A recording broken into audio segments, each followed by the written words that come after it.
Jackson Cain's Case of the Purloined Prophecy. 3. Informants. Yeah, it was cold and drizzly the evening. That's how my day started. I like working in the evening. You can find a lot of shit out. It seemed a cold front had come down out of the Rockies to cast the early spring into a nice, drizzly, and cold day. I only got up to 45. The perfect day to hunt down the information that could be found in the dirty places of the cities. Yeah, I said cities. I know. You're going to need a little bit of background for that. The metropolitan area known as DFW is really about 200 different cities. It isn't just Dallas or Fort Worth. That being said, all these cities are snuggled up against each other like Hunter Biden and a Chinese brothel. Yet everyone more spread out than most major cities. Not many high-rises in the metro, but there are over 7.5 million folks the last time they checked, living in and around about 9,000 square miles. And yet, in any area with that many people, there are dark places where illegal shit goes on that is either ignored or too small time for the cops to look into. Sure, you get your occasional murder or other violent crime, but this ain't to Chicago stats or nothing. You know, that kind of place has an orbit all its own. Sam and I rode in the pickup down to the DPS station where he was assigned to get an unmarked car. I was leaning heavily on my best friend, and I knew it, but he didn't seem to mind or think he was going out of his way. I just didn't want to get the bastard in trouble.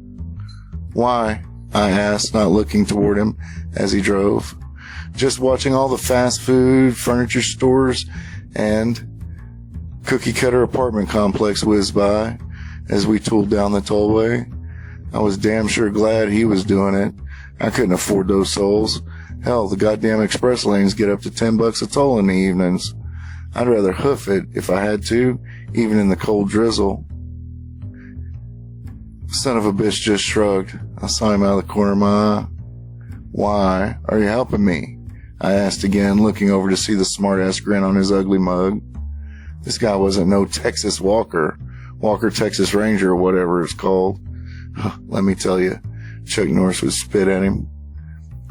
Did some undercover work a while back, he said in his lazy drawl. Worked those coyotes for almost 2 years. He was quiet for a long moment after. I waited, wondering what the connection was. See, these weren't your normal run-of-the-mill coyotes. You know, normal ones charge $5,000, $6,000 a head to get the illegals over here and working. His smirk turned into a sneer. Yeah, those ones are pretty bad. They sell these kids off into slavery, but these sons of bitches, well, they're bringing kids over. Use them as mules first. Little balloons of fentanyl swallowed down their throats. The ones that survive the rape and abuse on the trip, not to mention the cable bus balloon when they tried to get it out. It's a dissonance. The ones that do survive, they get here only to get trained to do things that you wouldn't even want to know about. I grimaced, and he was right. I didn't want to know about it. But it was important for my friend to get it off his chest. And that's why you need friends. So that moments like that, someone is there, someone to listen, someone to nod their head. Maybe not offer any conclusions or help, but just to listen.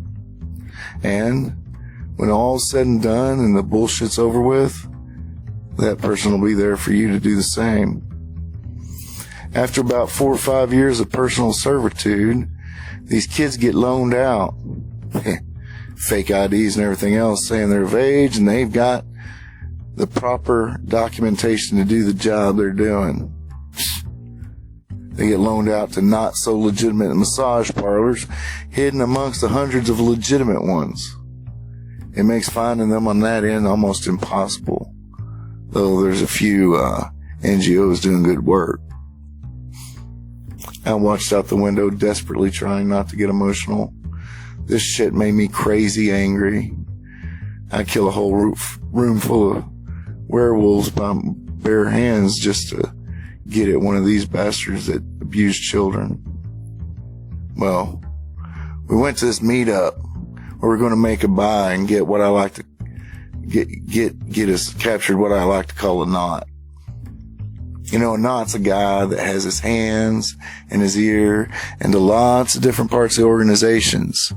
In all the meetings, he knows everything. But, you know, when we got there, they's all dead. Every one of them. His face went pale, and he shook his head as if to get some image out of his mind. 5 of their guys, every one a badass bandito too, ripped apart like they's rag dolls. What? I asked, turning again to look at him. He nodded. Every one of them dumbass banditos. They had their bellies ate out. Craziest thing I ever seen. You know that doesn't mean they're related, I said, horrified at the images words conjured in my own head. I kept seeing a beautiful young lady, her belly ripped out. Don't mean it ain't, he told me. Cain, just accept the help, will ya? The problem, brother, is I'm here to capture some bad guys. Sounds like you might need to give these guys a medal, I told him, and though, to be honest, I certainly wanted to give them one. Thought about that a long time, he said, as we pulled into the innocuous warehouse where there were a few other official DPS pickups parked. Thing is, on the surface I was satisfied. Those bastards felt every rip and tear and blood smear I saw. Hell, the coroner said he was certain that they weren't dead before what he thought was wild dogs started eating them. I felt the drain blood from my face. I felt the blood drain from my face. He slammed the lever of the steering wheel in the old Ford pickup marked DPS into park and turned to look me in the eye. Thing is, we could have stopped all this completely. Perhaps even taken the entire organization down. That guy, that knot, well, he knew everyone.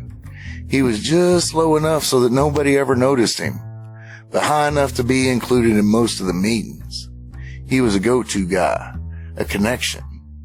He was the guy who connected the girls up here with the coyotes and drug dealers down there. And we would have had them, all of them, stop the whole pipeline, both the kids and the drugs. As it is, they all went underground, changed the patterns we'd found out about them. They, like ghosts, disappeared. I nodded. At least he was thinking irrationally about it. Must have been some time ago. Probably the time I'd spent in Chicago. Besides, if these are monsters that eat people, I don't need them roaming around here. If they're werewolves, we'll deal with them. Sounds as good a guess as any. I croaked, trying not to let out the emotion before I spoke. What was your theory? Well, someone way high up had a way of dealing with informants and folks that had been compromised, even if those folks didn't know it. You see it down there in South America a lot. Bloody Brazil, you know, with their gangs. They'll set dogs or raccoons or any kind of wild animal on people, let them rip them apart alive. Discourages the practice of turning coat, you see. Nobody gets out. Everybody's afraid. He opened his door and got out, so I followed his example, and we trudged through the cold wind and drizzle toward the warehouse. You know, I tease you about that outfit, Jax, but I'll be damned if you don't look more comfortable. Stupid fedora and pea coat. It is comfortable, I admit, I told him.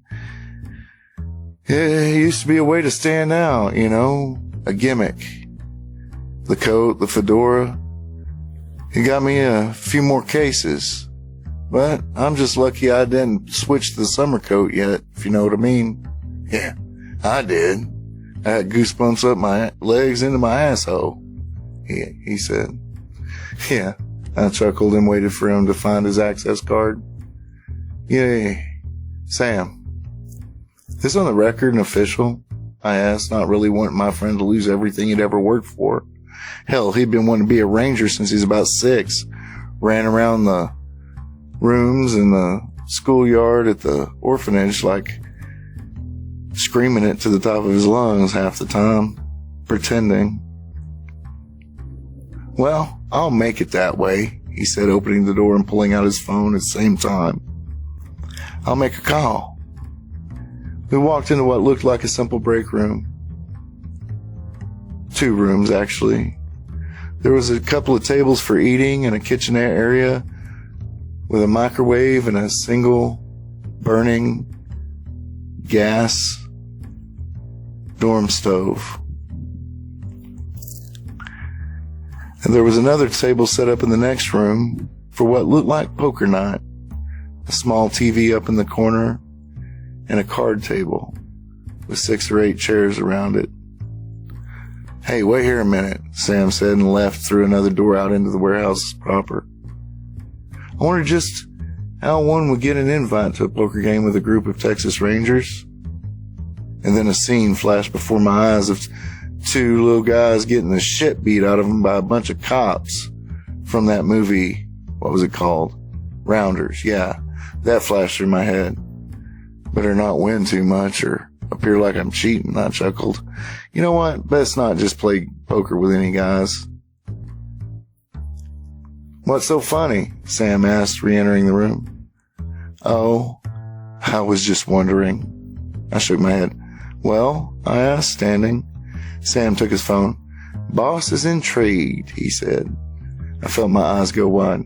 Well, what the hell did you tell him, Sam? Werewolves on the prowl? Oh, hell no, he smiled. You see, there's this death cult thing goes on in the cartels. It's kind of based on Catholicism, but it's about death, promise. Murder cult. It allows them to use the Catholic Church to hide their activities, see? You see it in the iconography. He put his phone in his pocket, then unlatched the keys from the belt loop, walking toward a locker. I convinced him that I thought it might be an offshoot of that sect, which connected the cartels to the museum robbery and more than just the way the body was delivered. Given the structure you described, and if the werewolf word comes up, I'll just find a reason to call them Lobo's death cult or something, which might be closer to the truth, to be honest.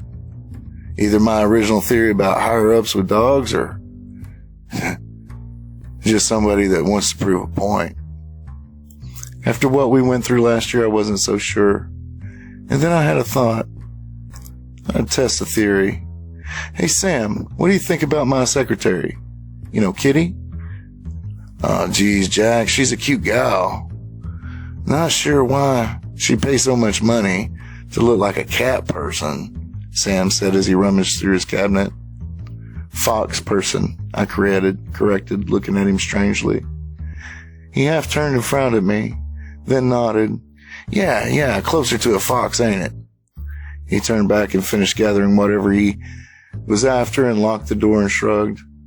Had to be expensive surgery, though. That shit looks permanent. He turned around with the keys and another vehicle in a different wallet than the one he'd had earlier. If you're into that, Jax, it's none of my business, really. Oh, shit, man, I didn't mean it that way, Sammy. I said, though what the hell I did mean by it, I couldn't really tell him. Couldn't prove this hypothesis into a theory if he understood what I was asking about straight up. But the question did put me in a kind of a bad light. Hadn't really seen anybody since my fiance was murdered by apparently my father. Well, I was just trying to see what folks thought, you know. If she's going to be, you know, the front office type, the dame's got to be representing my brand, you know. Well, yeah, Sam said notably, not buying it. At least she's a cute gal, Jax. He tossed me the keys. I gotta change. You go start that thing up in there. Black Dodge. Don't touch the truck. It's my boss's. I took the key and what was left of my pride and walked out into the warehouse. 3 cars sat in the building. A white Ford Raptor pickup truck, souped up looking thing. Up on stilts it looked like.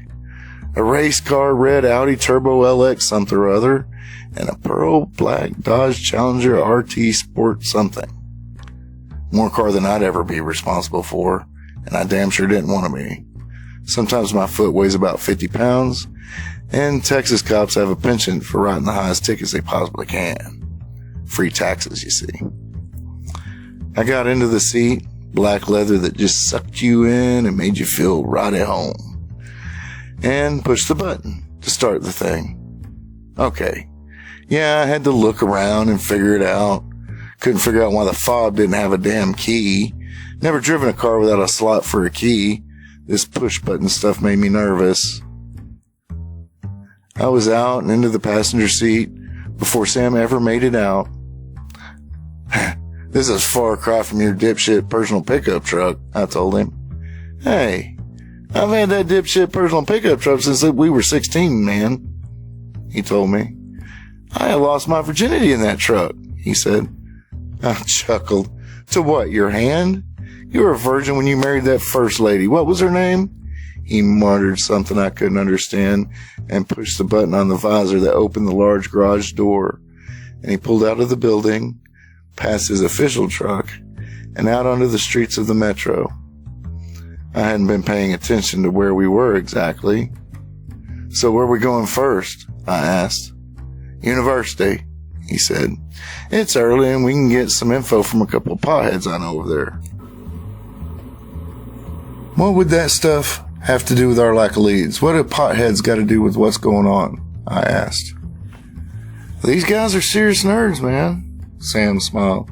Oh, not like us. We were in Star Trek and stuff, but he continued. They're into all that supernatural crap. Ghost hunters, xenobiology, all that stuff. If anyone's talking about werewolves, they'll have heard it. I relaxed. I've been expecting to go down into Deep Ellum or the West End or down in the bad part of Red Oaks. Not the University of North Texas where a bunch of yuppie kids in biology smoked a bunch of pot. How much had the world changed? I shook my head.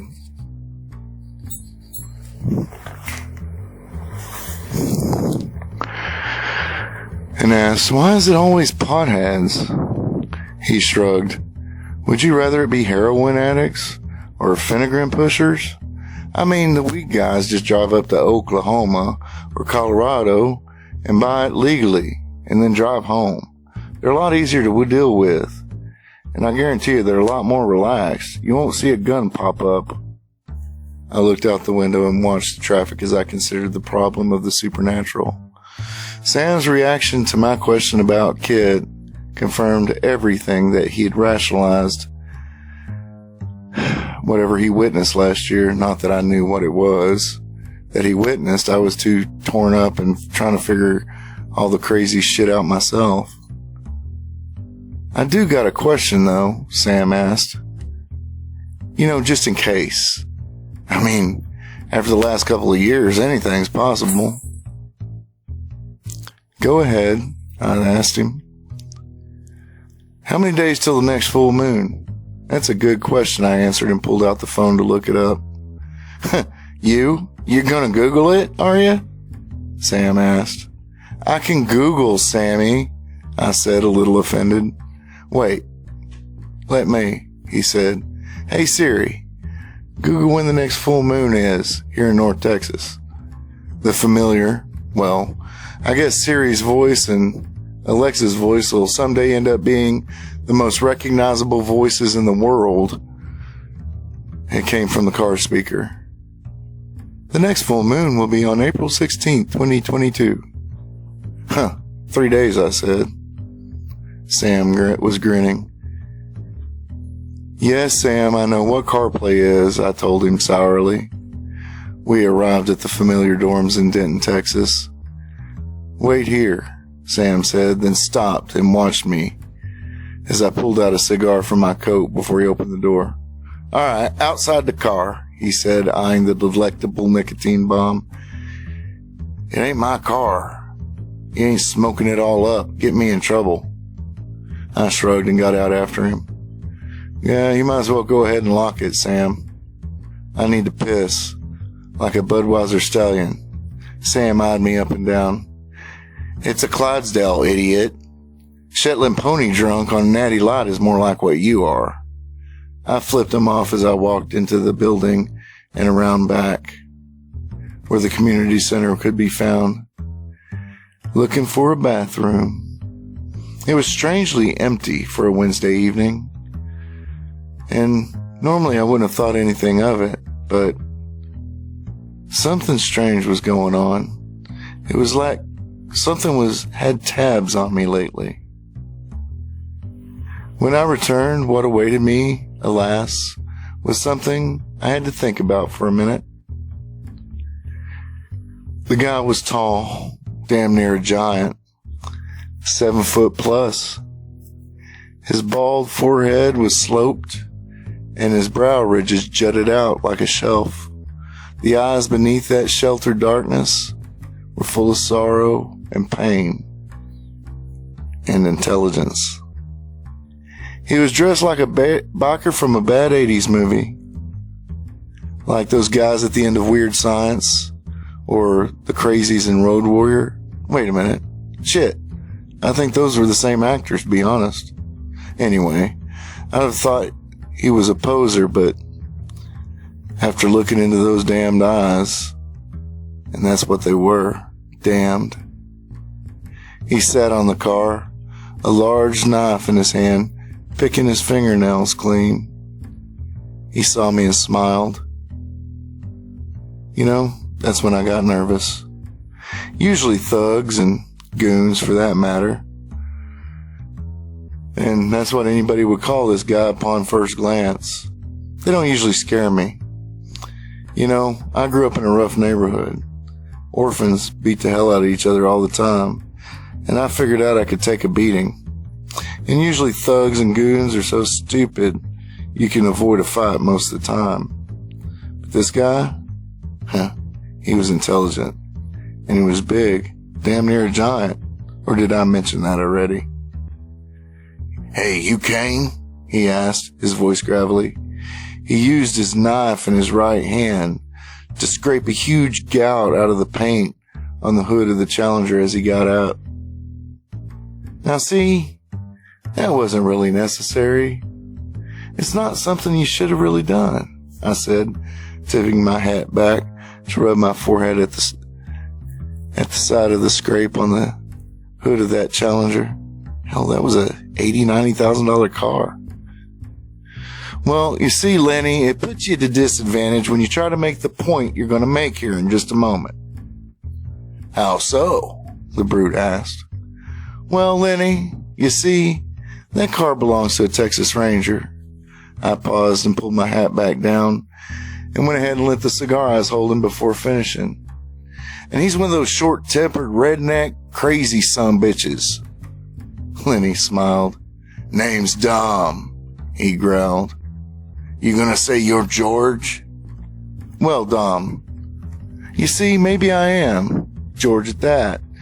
The problem is that when you tell me in just a minute to back off the case or to give up the information or to tell you what I know, your threats, they're not going to have much sway because you already pissed us off.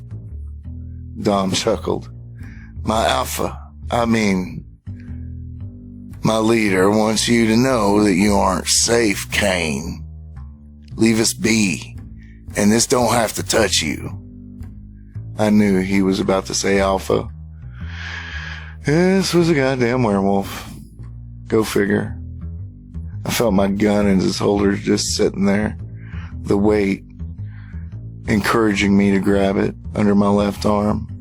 It was cocked and loaded, and every fucking bullet silver one. Ain't my concern anyway, Dom chuckled and stepped forward. I left my coat loose after getting out of the bathroom. Things just didn't seem right. Now I knew why. I was told to leave you an impression. The goon turned his head and nodded the car. So there you go. I pulled my gun as he turned his head quick enough that I had that front sight dialed in to the spot right between the dumbass's eyes. Yeah, quite an impression. A message, you say, Lenny? I emphasized the name Lenny so he'd understand just how fucking stupid he ended up being. It does deserve some sort of reply, and I think I'll give him a response in kind. Believe it or not, the goon said, I'm not afraid of your little bullet. Lead, 45, he asked. Yeah, I replied. It's a 45. My hands and stance not wavering a bit. You see, when you watch movies, people shoot guns, doesn't matter what caliber they are. They tend to use one hand. That's not how you shoot. It's not how you hit what you're aiming at. Use both hands. You steady that fucker so that you can shoot more than once, hit the same place every single time. Hollow points, he laughed. Won't do anything to me at all. You ain't got a clue, do you, fucking dick?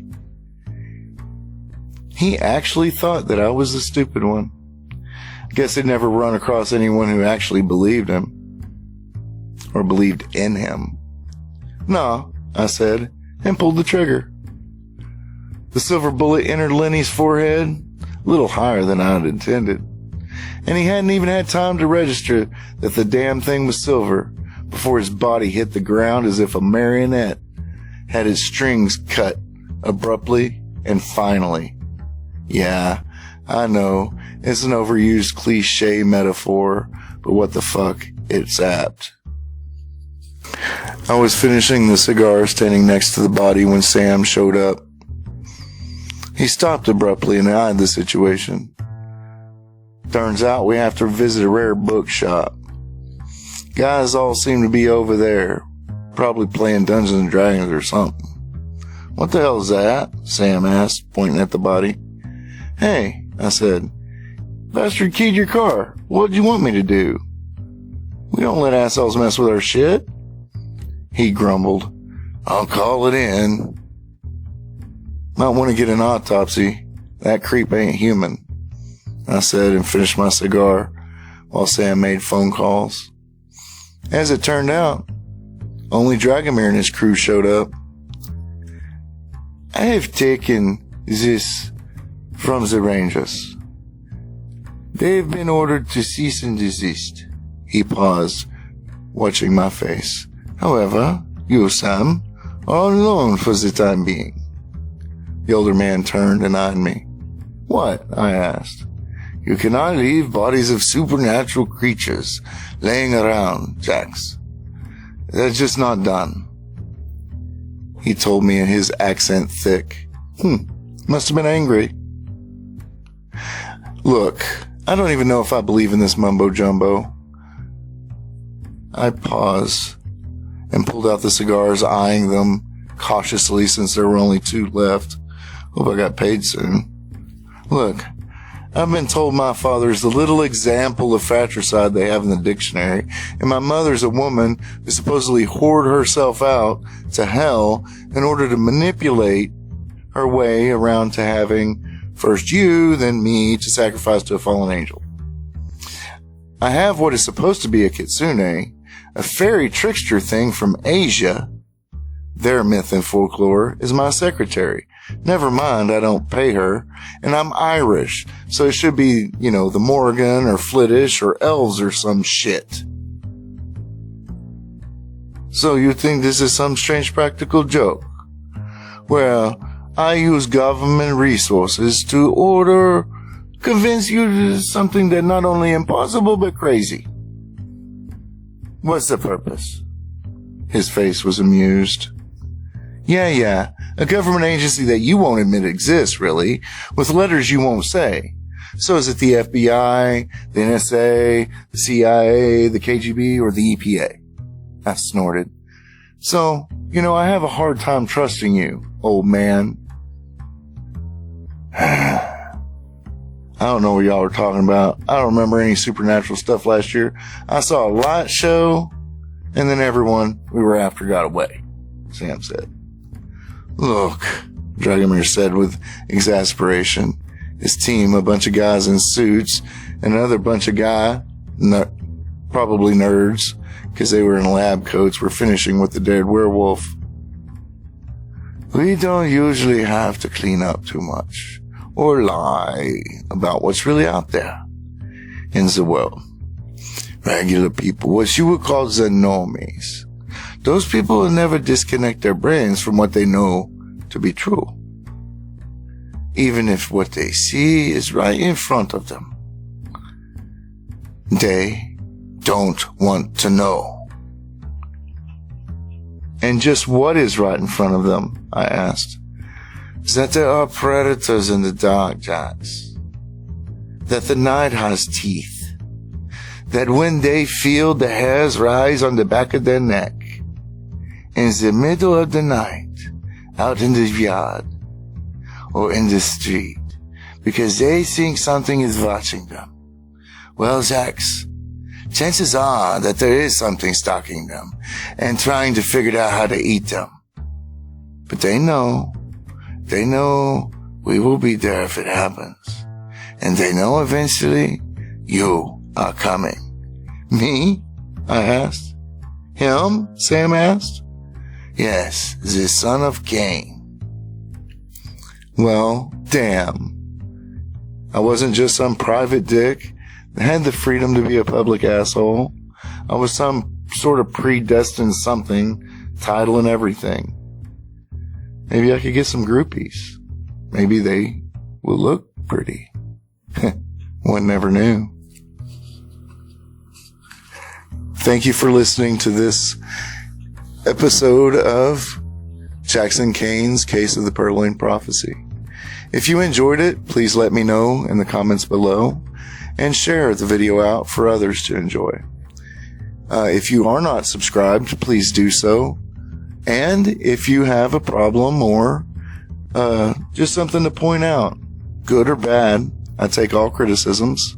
Let me know in the comments below, and I'll be sure to take in that and apply it to my next endeavor.